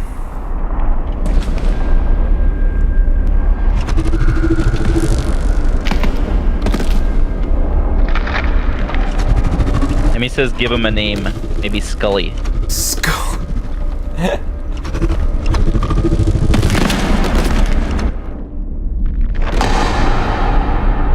Trying to pull this guy right here. Oh, you can't zap him. You can only zap the dead bodies.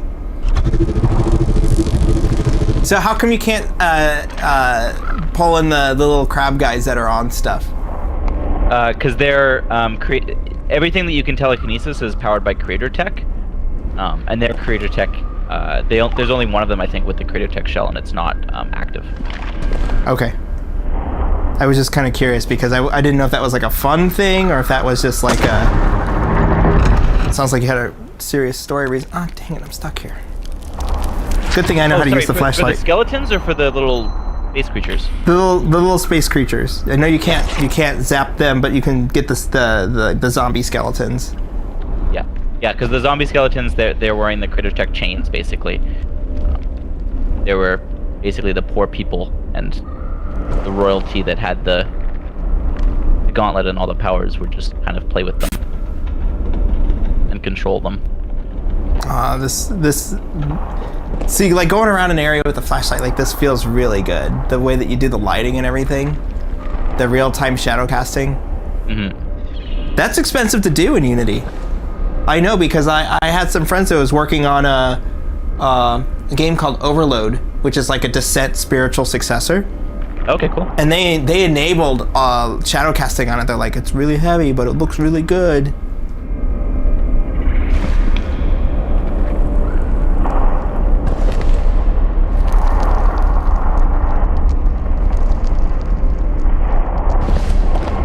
Yeah, this does feel like an area you can walk around in, though. Yeah. If I recall correctly, there's actually only ever one real-time light at any given time, and all the rest are baked. Well, you have to in VR. Mm-hmm. When you're running such high resolution at 90 hertz, everything's a trick. My guess is this goes all the way around, too, so I don't need to go here. Yeah, I need to go back.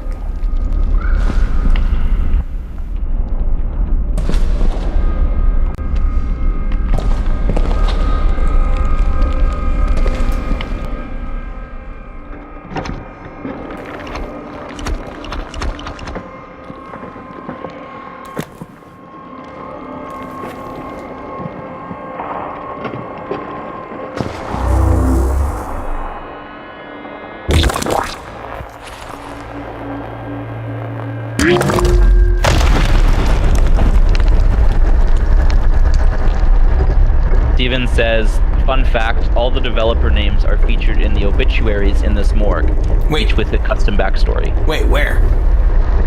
Did I skip it up there?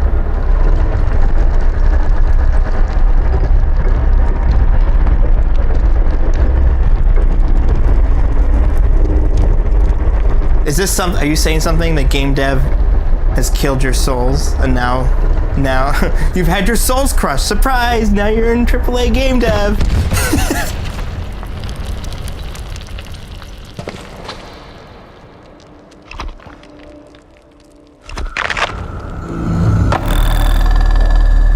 So this right here, Queen Jennifer, the spacious space between her ears did not do much to solve the problem that she inherited. She achieved little, and then people cared even less for their loss. So this is the developer obituaries you're talking about.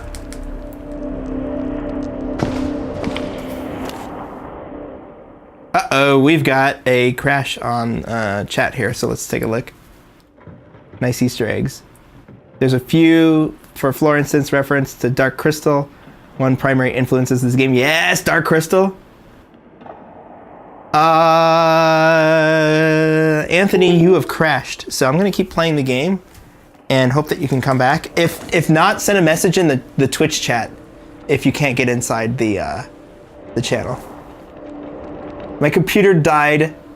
Sorry for a second. Okay, we've got 20 minutes left, so I expect you to come back so you can say goodbye. Tell us what your game is, how much it costs.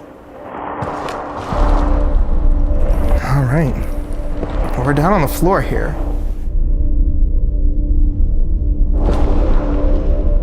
Well, I can look in there. I need to get the flashlight back out again. Alright, I made it back. You're back! I'm alive! I never died! Okay. So they were talking about obituaries in the chat. It's mentioned something about it being a reference to Dark Crystal. What did he say about Dark Crystal? Or Torpid Louse, Queen Tiffany. I think he says that the floor art in particular is a reference to Dark Crystal. Oh. There's lots of Dark Crystal references, though. The Wizgogs are based on or inspired by the Fizzwigs, I think they're called, from Dark Crystal.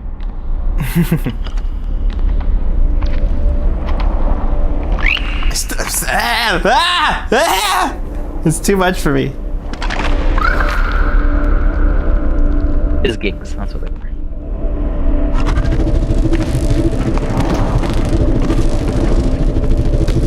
Alright, I can't pull him through.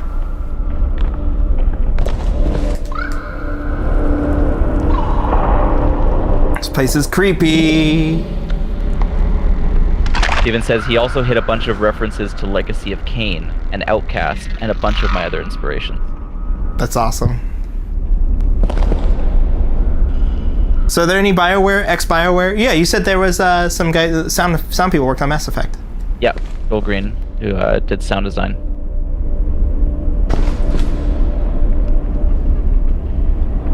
So I'm totally like skipping a lot of these because I'm trying to get to the next section.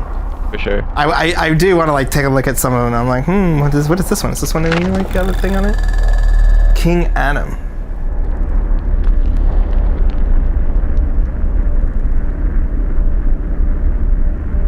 If he only knew the horror his daughter would become. What happened to your daughter, King Adam? Steven wanted me to mention that he also worked on Lego Friends. That's one of his proudest credits. He worked at Telltale Games or whatever, TT Games? Not Telltale, what was it called? I don't know much about Lego Friends. I just saw a video of it on YouTube once when he sent it, and I'm very embarrassed by it, but also loves it. Subcontractor of TT, he says, yeah. Got it, yeah. Traveler's Tale. Sorry, it's Traveler's Tale. Traveler's Tale, that's the one, yeah. He says, no, it's the worst game ever made. which I don't think is the honest truth. No, there are other games. I watched the Awesome Games Done Quick Awful Block, and trust me, there are other games that are worse. There was one that was called Titanic, like Tietanic, and it was like a pirated version for a foreign country, and like the English in it, the bad translation is like amazing. It was on the Awful Block Games. You can look it up. I don't know if I'm going around in a circle or not, if I'm like going the right way.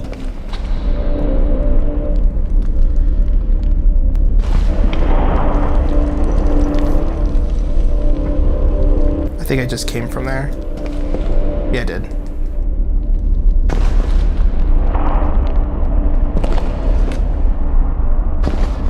Okay, you're back at the beginning there. Oh no! Alright, so I went the wrong way.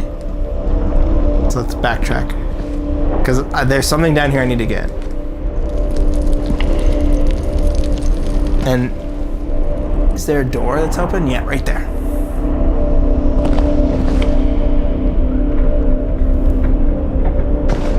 I was getting tripped up because I was using the thing that twisted me around. Alright, so there's two paths here.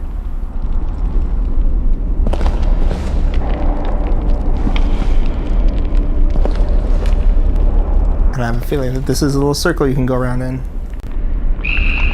Ah!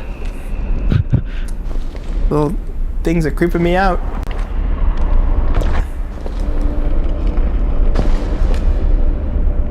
Yeah, I just came back around in a circle, I think.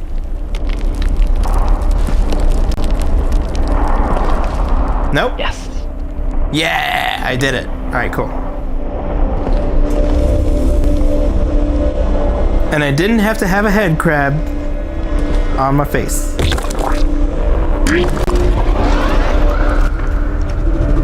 Coming with me. Come with me if you want to live.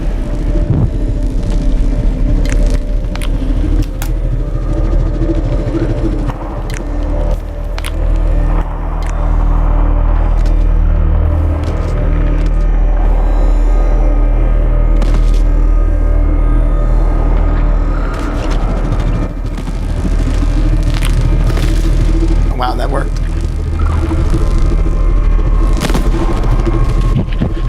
Oh no, what happened to your head?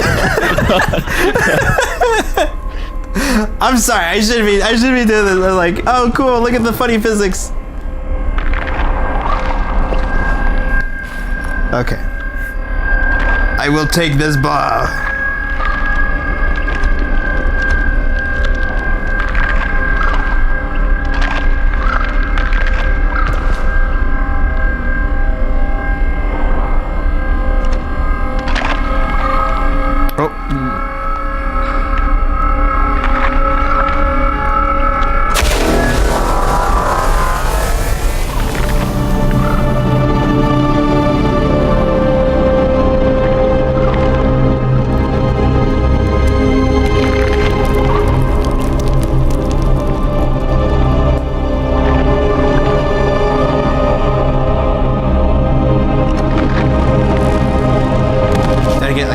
Powerful, or what happened? So there should be two kind of blue little orbs floating above your hands now. I still can't. I got that guy's head stuck in there. Fully stuck. I did a really good number on him. Okay. I'm not quite sure what I need to do with the blue orbs.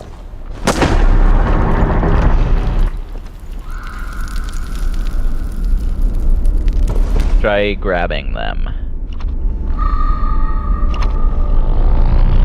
Whoa. Woo! Alright, yeah.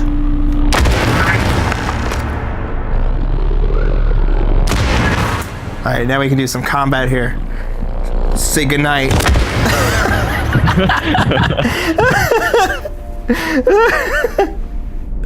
Okay.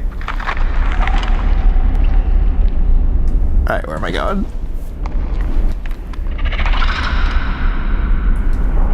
You look straight up.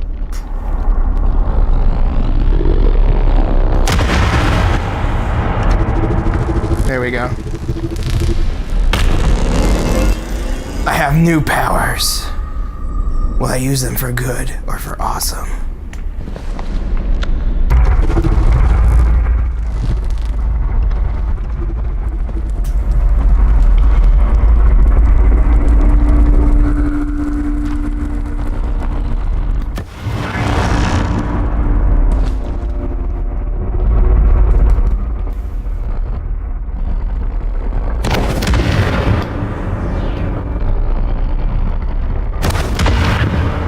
Emmy says, "No, Alex, no! Leave Scully alone!" Scully and I have business to attend to. That's so cool. You taught me how to do that there. I saw that there. I knew I was going to do it again. This game is just so well designed.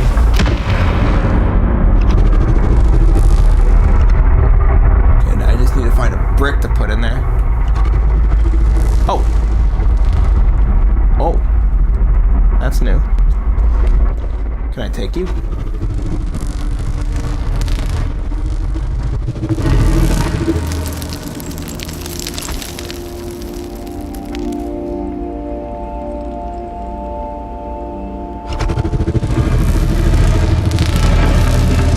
Alright.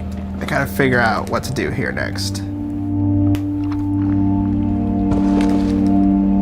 I kind of want to like stand up from on top and like look down at this because it's kind of hard to see it from the floor because there's so much going on, so much verticality.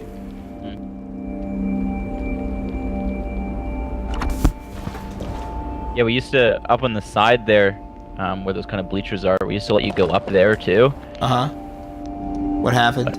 It was just a lot of like empty space because it was basically just to get a different vantage. Mm-hmm.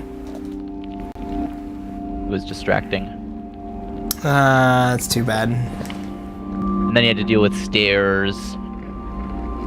Oh yeah, the stairs in the first one always made me kind of sick because if I walked around your head level, and I was like, oh god, my stomach.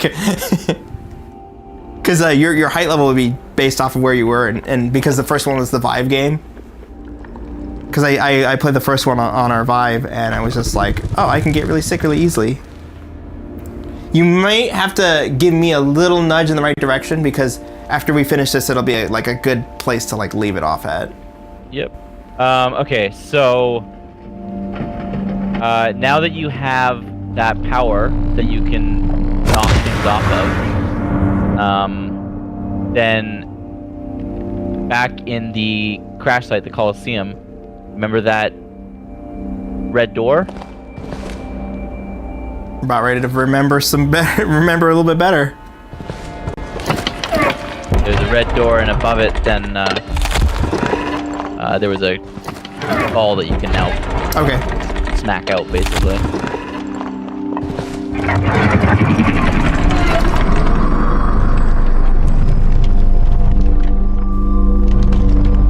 I think it's the Star Seed and Culling Grounds. That's right. Yep. Oh god. And actually, while you're there, I can show you an Easter egg. Okay. We love Easter eggs. Oh, put some pants on, dude. Why you gotta be like that?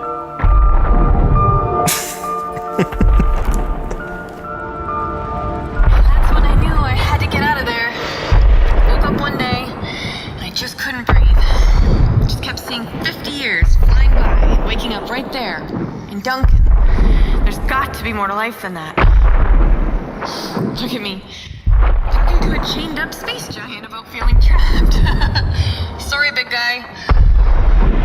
Though I wonder what my friends back home are up to. Probably tubing the Cowichan River with some cold island brews. Jeez, that doesn't sound too bad right about now.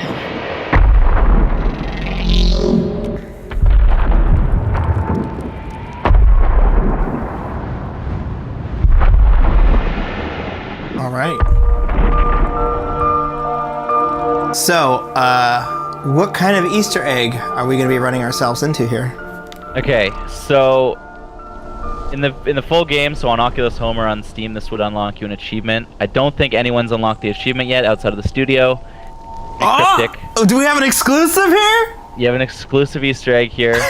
So you got to look around for one of those hermites, which is little aliens that crawl around in the shells.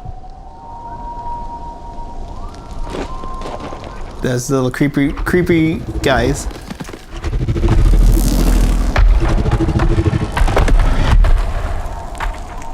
I think one spawns on these steps over here. These steps? Yeah, maybe a bit to the right.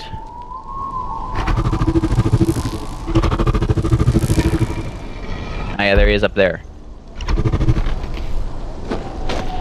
How do I get up there? You have to knock him down using some TK objects. Alright, this might be good right here. Come on! Come on, Scully, I'm sorry. Scully! Come on, Scully! Come on, Scully! Oh man, you're gonna make me work. Okay, I got an easier way of doing this. You're gonna make me work for this. Am I using a good item for this, or is this not? I would use a bigger block, but you're making good progress. It feels like it's pretty easy to move with this guy. The bigger blocks, they don't move as easy.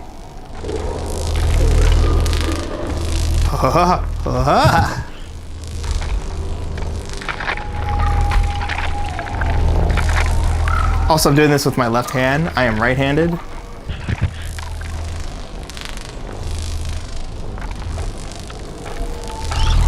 Emmy says, one day they'll be back to revenge you, you know? He's almost close enough for me to, like, reach out and grab him.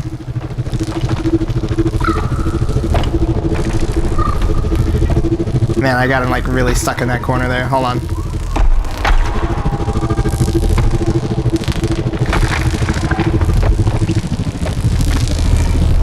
There we go. Man, you're making me work for this Chivo here. Alright, I got him. Alright. Okay. So now the door behind you. So stand right there and then look up. You might need to take a couple steps back, actually. And then you want to throw it right up in there, in between his legs. I'm really bad at VR throwing. Okay, here we go. Son of a bitch. Come on, Scully. Come on. Who's your creepy little daddy? Okay. Oh, where the... It felt like he was eating through my body and then he disappeared.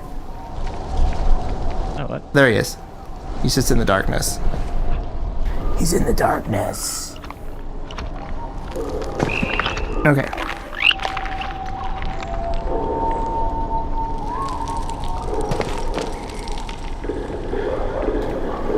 Alright, here we go. Alright, he's up there. Okay, and now so turn around.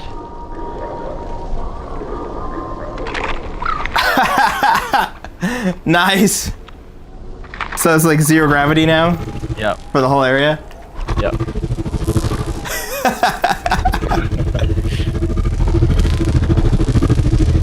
Please tell me that there's a way to like break something really bad in here in like a funny way. Probably. Probably. We've used it for like the tower building achievements and stuff like that. But oh, there's achievements for building like really tall towers. Exactly. Yeah. Hell yeah. Da-na, da-na, da-da, da-da-da, da-da, da-da, da-da-da. I'm doing my 2001 thing now. Oh hell yeah. All right, we better cut this down because I'll be here like all day just being like okay.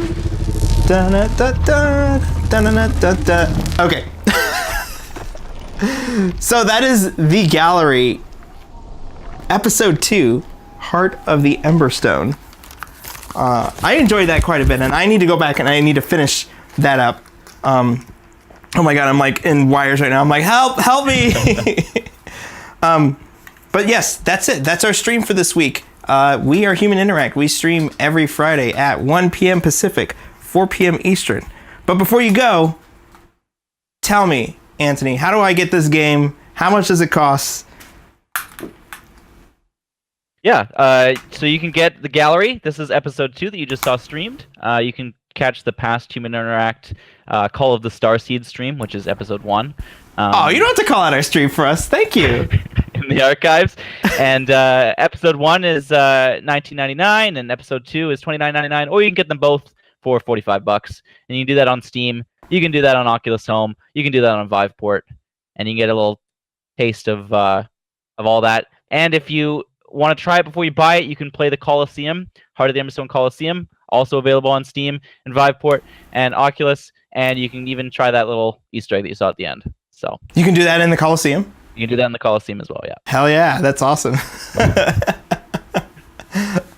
So thank you so much for joining us. Next week, we will be playing another game. I'm trying to work on schedule here, but we're going to try getting more guests like this, developers, key people that can tell us cool things about games that nobody else knows. So stay tuned. We are Human Interact. I'm Alexander Mejia. Thank you for joining us, and we will see you next week. Bye-bye!